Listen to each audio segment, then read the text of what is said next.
أعوذ بالله من الشيطان الرجيم. بسم الله الرحمن الرحيم.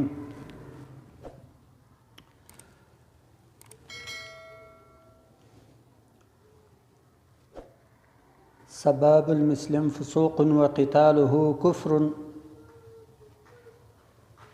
صحيح البخاري كتاب الأدب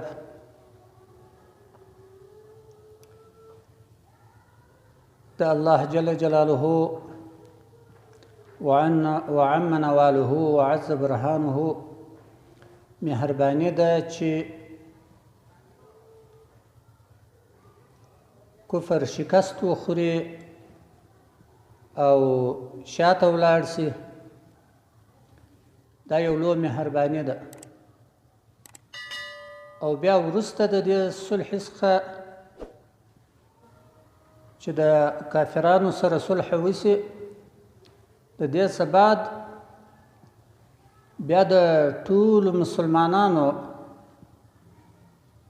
د ټولو پښتنو د دې څخه دا هیله ده چې د الله جل جلاله لارې لره راسي، د الله جل جلاله ولار ته رجوع وکړي. په افغانستان کې نورې وینې بندې کړي. د خدای پیغمبر علیه الصلاة والسلام وایي چې ښکنځل د مسلمان دا فسق دی او قتل یې کفر دی.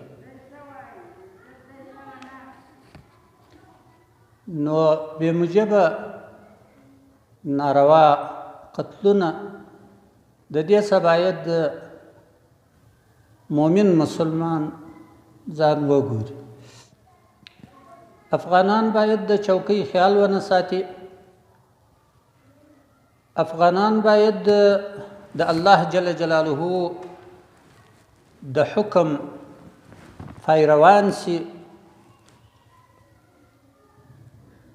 هر افغان باید د نامه خیال نه وساتي، د چوکۍ و کرسۍ خیال نه وساتي، د ریاست و دبدبې خیال نه وساتي.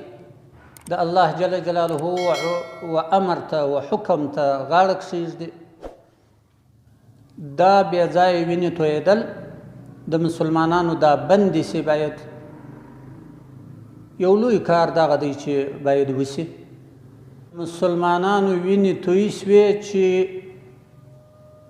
ځوانان یا کشنیان چې کشنیان پکې ځوانان سو، ځوانان پکې سپین ږیري سو، سپین ږیري مړه سو. دونه ټیم وسولو چې د افغانستان وینې تویېږي، لا تویېږي لا تویېږي. نو افغانستان د دې په حیث ته باید دا سوچ وکړي، دا فکر وکړي چې زموږ د مابین کفر وواتي، موږ به بیا د وینې د تویولو لار بنده کړو، باید ختم یې کړو.